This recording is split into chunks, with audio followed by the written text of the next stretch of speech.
Good day! In this video, we are going to learn how to calculate the volume of two common shapes. The first one is the cuboid, also called the rectangular prism, and the second example, which we will be doing later, will be finding the volume of a cylinder. So what is volume? Volume is the amount of space in cubic units of what it occupies. So in all calculation for volume, make sure that the unit is in unit cube. For example, centimeter cube, meter cube, kilometer cube, or millimeter cube.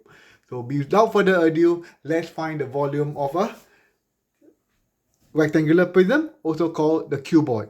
The formula to calculate the volume of a cuboid or rectangular prism is this, okay? Area of the prism multiplied by height. So what is the prism then? A prism like this has a parallel, is a solid with parallel faces. These are all parallel, okay? If you cut across any plane, okay, then the area will give us the same shape. Okay, let me explain this in further detail. For example, you are pouring water into this cuboid, okay?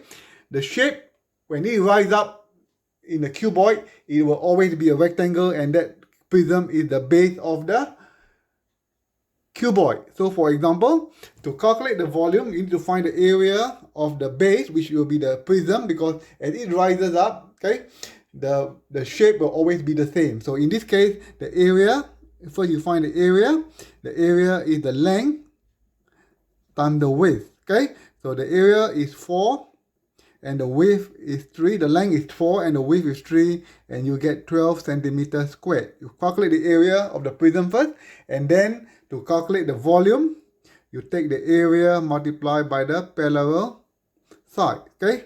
In this case, the parallel side is the height, because as you rise up, the height will be 2, so it's going to be 12 times 2, and that will give you 24 centimeter cube.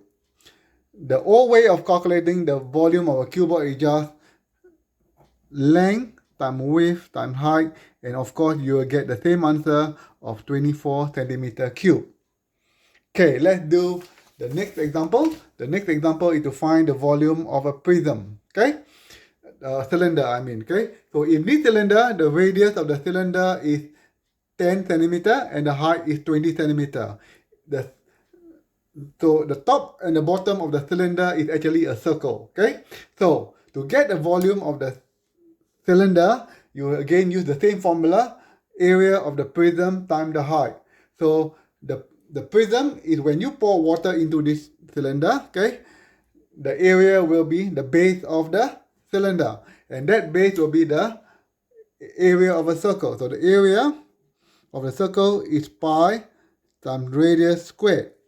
And to calculate the volume, you just multiply by the parallel side. The parallel side is h, so you multiply by h. So the formula to calculate the volume is going to be pi r square h. Okay, so now if you know the formula, to get the volume, you just substitute the value of r and your h into the equation. So volume equals to pi, the radius is 10 times height is 20. Put in your calculator, and the answer is going to be 6,283.19. And remember, your unit is centimeter cube. Okay? So I have a joke that I just recently read about. So if the radius is equal to z, okay, and your height equals to a, okay, so the volume of the cylinder is going to be pi times radius times height, and substitute pi, your radius is z times a, and then that will become pi z a. So that is a funny joke for this video. Cheers everyone, and see you soon.